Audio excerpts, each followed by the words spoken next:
মানে এই বাচ্চার কোনো ভ্যাকসিন আছে কিনা আছে সে সম্বন্ধে কোনো আইডিয়া নেই। 700-800 গ্রাম তো মিনিমাম ওজন হবার কথা। যে নিউডক্স, এখানে ইন্ডোফক্সিন দিয়েছি, নিচে কোনো লিটার নেই, তার উপরন্ত একটা ছোট্ট জায়গা। তো ফ্রেন্ডস, আমরা এখানে আজকে একটা নতুন জায়গাতে এসেছি। তো এখানে নতুন একজন উদ্যোক্তা ফার্মিং করবে বলে ডিসাইড করেছিল, বা বাচ্চাও কিনেছিল, কিন্তু সেখানেতে তার বাচ্চাগুলো ভালো আসেনি কি না, তো এখন অনেক রকমের প্রবলেমের সঙ্গে সম্মুখীন হয়ে গেছে। তো এখানে সেই প্রবলেম যাতে করে সলভ করা যায়, বা একটা নতুন ফার্মার ফার্মিং করছে সেখানে তাদেরকে কিভাবে সহযোগিতা করা যায়, তো সেই কারণে এসেছি। তো এখানে আমি যিনি ফার্মিং করছে তার সঙ্গে কথা বলাবো, বা তার থেকে জানার চেষ্টা করব সে এখানে কি সমস্যাটা তার হয়ে গেছে, কিভাবে সমস্যাটা হয়েছে, মুরগিটা কোথা থেকে মানে সংগ্রহ করেছে, সেই বিষয়ে কিছু তথ্য দেবো। তার সঙ্গে এই প্রবলেমটা কী করে সলভ করা যায়, তো সেই বিষয়ে কিছু কথা বলবো। তো আমরা এখন অলরেডি এসছি ওখানেই।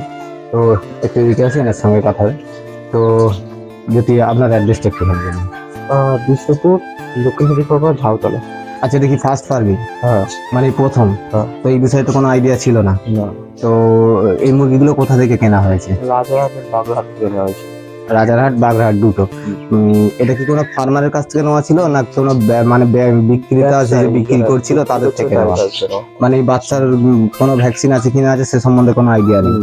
তারপরে আমি আর একটা জিনিস দেখাই। এখানে তো এত টাকা বলে আপনাদের সঙ্গে বোঝাতে পারলাম যে একদম নতুন, কিছুই জানে না এই সম্বন্ধে। তো এখানে একটুখানি দেখাও ভিতরটাতে, এটা অবস্থাটা দেখুন খালি, না জানলে কি হয়। নিচে কোনো লিটার নেই, তার উপরন্ত একটা ছোট্ট জায়গা। ছোট জায়গাটা তো বড় কথা নয়, মুরগি বড় হওয়ার সঙ্গে সঙ্গে জায়গা বড় করে নেওয়া যায়, কিন্তু সমস্যাটা হচ্ছে যে এখন যে মুরগিগুলো ঠান্ডা লেগে গেছে অত্যন্ত হারে। যদি আমি একটুখানি দেখাই, ওই মুরগিটা একটুখানি দেখাও তো কাছে গিয়ে, ওই ব্ল্যাকটা তো দেখতেই পাচ্ছেন। ও কিন্তু মানে ওর পুরো এটা মানে শ্বাসটা নিতে পারছে না বলে কিন্তু জোর জোর করে শ্বাস নেওয়ার চেষ্টা করছে।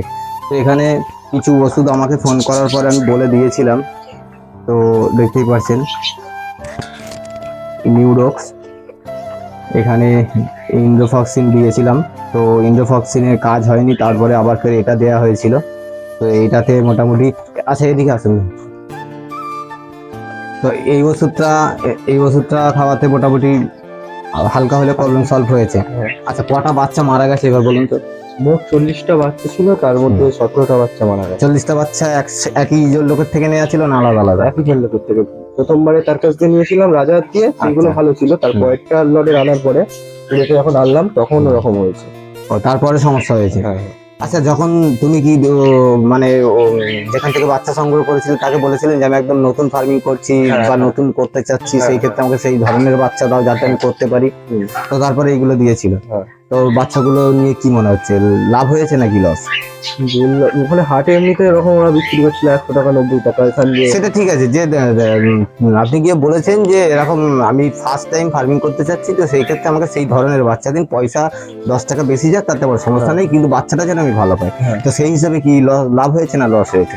বলতে গেলে তো লস হয়েছে, ওষুধ খরচা। এখন বলি, এই যে বাচ্চা কটা আছে, এই বাচ্চা কটাকে তো বাঁচাতেই অবশ্যই হবে, কেন এক একটা বাচ্চা চলে যাওয়া মানে অনেক টাকা লস।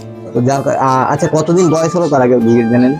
আমাকে তো হাত দিয়ে বলেছে 4। তোমার কাছে কতদিন? 4 সপ্তাহ মানে 28 দিন। আমার কাছে এই 1 সপ্তাহ। 1 সপ্তাহ মানে 5 সপ্তাহ 35 দিন।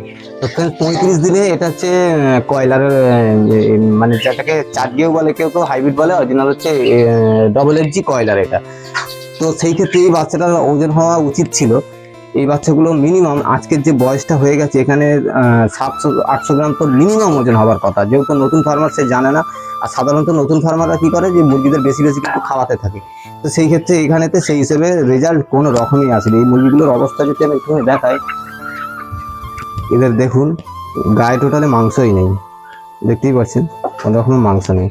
তো এখন ফার্মারেরও কিছু ভুল আছে, একেবারে যে বিক্রিতা করেছে মানে সেখানে তার মিস্টেক নয়। তো এই ভুলটাকে ধরিয়ে দেবো, ভিডিওটা একটু লম্বা হবে, অবশ্যই চ্যানেলটাকে সাবস্ক্রাইব করবেন, নয়তো এরকম ভুল আরও কারো হয় তাদেরকে শেয়ার করে অবশ্যই তাদেরকে এরকম ধরনের ভুল থেকে বাঁচাবার চেষ্টা করবেন, এটা আপনাদের দায়িত্ব।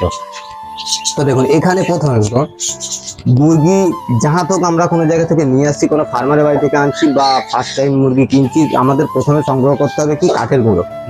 প্রথমে কাঠের গুঁড়ো আমাদের মুরগি আনার আগে থেকে রেডি রাখতে হবে। দ্বিতীয়ত কথা হচ্ছে মুরগির তাপমাত্রা মেনটেন করতে হবে।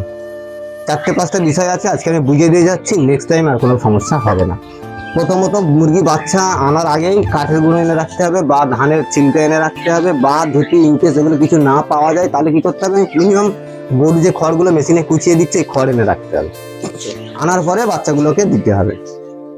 যেহেতু বাচ্চা নিচ্ছ সেখানে কিন্তু বাচ্চা এনেই সঙ্গে সঙ্গে জল খেতে দেবে না, অন্তত 8 ঘন্টা পরে ওই বাতাবরণের সঙ্গে ও যখন নিজেকে অ্যাডজাস্ট করে নেবে তারপরে একটু গুড় দিয়ে জল খেতে দেবে, গুড়ের জল করে খেতে দেবে। তাহলে ওদের কি হবে, এনার্জিটা, নুন চিনির জল দিলেও হবে, বা ইলেকট্রাল পাউডার পাওয়া যায় সেটাও একটা তার মানচিত্র আছে, সেই হিসাবে দিলে হবে।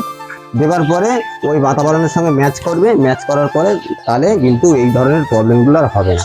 তারপরে লাইট মেনটেনেন্স, কত ডিগ্রি সেলসিয়াস, সেই বাচ্চাটা কতদিন তার উপরে ডিপেন্ড করছে। ধরে নিন 4 সপ্তাহ বাচ্চা কিনেছেন, তাহলে বাতাবরণের সঙ্গে ম্যাচ করাতে হবে। ধরো আজকে চলছে 34 কি 35 কি 32 যার মানে সেলসিয়াস চলছে, তাকে ওই ডিগ্রির মধ্যে রাখার চেষ্টা করতে হবে। ঠিক আছে, যদি না বুঝতে পারো তার জন্য অনেক রকমের বোঝার প্রসেস এখন উঠে গেছে, তো সেগুলো ম্যানেজ করতে পারো। তারপরে নিচে লিটার দেওয়ার পরে ওদেরকে খাবার ব্যবস্থাটা সুন্দরভাবে করতে হবে, একটু ভালো কোয়ালিটির খাবারটা খাওয়াতে হবে যাতে করে দ্রুত বেড়ে যায়।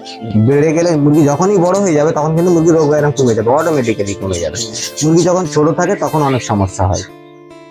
তো এখন যে করতে হবে, ইমিডিয়েট এখানে কাঠের গুঁড়ো দাও বা খড় কুচে না যাও দিয়ে এই ধরনের করলে হবে না। এই যে এদিক দিয়ে দেখা হচ্ছে একটুখানি এদিক দিয়ে ভালো, এই যে মানে এই যে কাপড় ঘেরা আছে বা এগুলো এইভাবে কিন্তু হবে না, এখানে গন্ধ তৈরি হয়েছে। তুমিও দেখো এখানে গন্ধ তৈরি হয়ে গেছে, তবে ভুসি দিলে এই গন্ধটা তৈরি হবে না। আর এইটাকে নেট করে দাও, নেট মানে এই ধরনের যে নেটগুলো পাওয়া যায় প্লাস্টিকের নেট, ওগুলো অনেকদিন চলে, জল খেলে নষ্ট হয় না। তো এইগুলো করো এখানে করে। আর এই যে ওষুধটা খাওয়াচ্ছ এটা কদিন খাওয়ানো হয়েছে? 2 দিন খাওয়ানো। আজকে 2 দিন খাওয়ানো হয়েছে, এটাকে 3 দিন খাওয়াবে। 3 দিন খাওয়াই গিয়ে মুরগিগুলো দেখবে যদি ওই ধরনের সমস্যাগুলো কমে যায় তাহলে কিন্তু এই ওষুধটা খাওয়াবার দরকার নেই। এর সঙ্গে আরেকটা ওষুধ আজকে কিনে নিয়ে আসবে, এটা যেহেতু সকালে খাওয়াচ্ছ তাহলে সন্ধ্যের পরে মাল্টিভিটামিন, ভিমরালের মাল্টিভিটামিন একটা আনবে। ওদের ওষুধের গায়ে লেখা আছে যে কত লিটার জলে কত ml দিতে হবে, ও সব লেখা থাকে। ওই হিসাবে যদি সকালে এই পাউডারটা খাও তাহলে সন্ধ্যের পরে আবার কিন্তু ওইটা খাওয়াও, তাহলে কি ওদের যে গ্রোথটা থেমে যায়।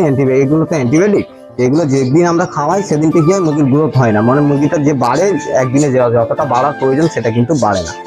তো ওইটা মাল্টিভিটামিনটা সন্ধ্যে দিলে পরে ওই যে ব্যাপারটা থাকে ওই দুজন অ্যাডজাস্ট হয়ে একটা লিমিটের মধ্যে থাকে। তো আশা করি বুঝতে পেরেছো ব্যাপারটা। তো ওই মেডিসিনটা কিনে নিয়ে এসে খাওয়াও, আর এখানে নিচে লিটার দাও, দেওয়ার পরে আশা করি মুরগিগুলো সব সুস্থ হয়ে যাবে। এই ওষুধটা যেহেতু খেয়েছে, এটা ঠান্ডা লাগার একটা ওষুধ, সিআরডির ওষুধ, এখানে দেখো লেখা আছে সিআরডি। এটা সিআরডির ওষুধ, বা এর অনেক কাজ আছে আরো, এগুলো হচ্ছে মাল্টি ওষুধ, তো এদের অনেক রকমের কাজ আছে। তো ইমিডিয়েট এখানে লিটার দাও, মানে ধানের তুষ দাও বা কাঠের গুঁড়ো দাও, দিলে পারে দেখবে মুরগিগুলো একটা আলাদা ফুর্তির মধ্যে থাকবে। আর এইগুলো খুলে দিলে পারে ও অক্সিজেনটা ভিতরে ঢুকবে, বেরোবে, এই যে গন্ধটা আছে বেরিয়ে যাবে, বেরিয়ে গেলে ওদের শরীরের একটা আলাদা এনার্জি আসবে, ওদের খেতে ইচ্ছা করবে। ঠিক আছে, আর ওরা একটু সুস্থ বোধ মনে করবে। জল কিন্তু এনি টাইম দেওয়া থাকবে মুরগির ঘরে, তার জন্য ড্রিঙ্কারের ব্যবস্থা একটা করে নাও। যেহেতু অনেকগুলো মুরগি এইভাবে জল দিলে পারে, এই জলগুলো কি হবে, নিচে ওরা খেতে যাবে না একসঙ্গে অনেকজন, সেখানে হুড়োহুড়ির মাঝখানে এগুলো উল্টে যেতে পারে, কেউ কেউ আবার ওর ওপরে উঠে যাবে। ওটা ড্রিঙ্কার দিলে পারে তাহলে এই সমস্যাটা হবে না, জলগুলো নষ্ট হবে না, আর এই নোংরাগুলো ওটা যাবেও না, ভালো থাকবে, ওদের কোনো সমস্যা হবে না। তাহলে এখন কি করবে, এখন এখানে ওই কাঠের গুঁড়ো ইমিডিয়েট দাও, দিয়ে আর একটা ভিটামিন কিনে নিয়েছি, এই মুরগিগুলোকে বাঁচাও। আর কালকে আমাকে ফোন করে বলবে ওই মুরগিটার অবস্থাটা কেমন আছে, ওইটা যদি সুস্থ হয় ভাববে সব মুরগি সুস্থ। তাহলে বুঝতে পেরেছো, একটা মুরগি সারাদিনে যত সময় বাইরে পড়াশোনার মধ্যে দাও, মানে তার মধ্যে 1 ঘন্টা করে সময় বার করবে, যে ওদেরকে 1 ঘন্টা একভাবে দেখবে যে কোন মুরগিটা কিভাবে হাঁটছে, কোন মুরগিটা কেন বসে যাচ্ছে, এইগুলোকে লক্ষ্য করো, এই পয়েন্টগুলো লক্ষ্য করো। চ্যানেলে ভিডিও আছে, ওগুলো দেখো, দেখলে আশা করি বুঝে যাবে, আর কারোর কাছে যেতে হবে না, বুঝতে হবে না। আর যে কোনো ব্লকে যাবে, গিয়ে বলবে একটা মুক্তভাবে মুরগি পালনের বই আমাকে একটা দাও। ওটা সরকারি দপ্তর থেকে আমাদের ওয়েস্ট বেঙ্গল সরকার খাস করে বানিয়ে রেখেছে মানুষকে মুরগি পালনের সাবজেক্ট বোঝাবার জন্য, ওতে A to Z সব লেখা থাকে, ওখান থেকে বুঝে নিতে পারে। তো ফ্রেন্ডস, ভিডিওটা আজকে এই ছিল। তো যারা চ্যানেলে নতুন ভিডিও দেখছেন অবশ্যই চ্যানেলটাকে সাবস্ক্রাইব করবেন করে শুধু সাবস্ক্রাইব করলে হবে না, ভিডিওটাকে শেয়ার করবেন। শেয়ার করলে পরে এই ধরনের যারা কাজ করতে চাচ্ছে ভিডিওগুলো তাদের যেন কাছে পৌঁছায়, এগুলো আপনাদের দায়িত্ব, যাতে করে এরা মানুষ না ঠকে। সে একটা সুন্দর পরিবেশ তৈরি করেছিল মুরগি পালনের জন্য। তো এখানে কিছু মিসআন্ডারস্ট্যান্ডিংয়ের জন্য, কিছু ভুলের জন্য অনেকটা বাচ্চা ক্ষতি হয়েছে। 17টা মুরগি বাচ্চা, এই বড় বড় বাচ্চা মারা গেছে। তো আমাকে ফোন করেছিল, আমি ভাবলাম যে রানীক্ষেতে মারা গেছে, কিন্তু এটা রানীক্ষেতের প্রবলেম নয়, এটা ঠান্ডা লাগার প্রবলেম ছিল, বুঝতে পারিনি, যার কারণে এই ক্ষতিটা হয়েছে। তো ভালো থাকবেন, সুস্থ থাকবেন।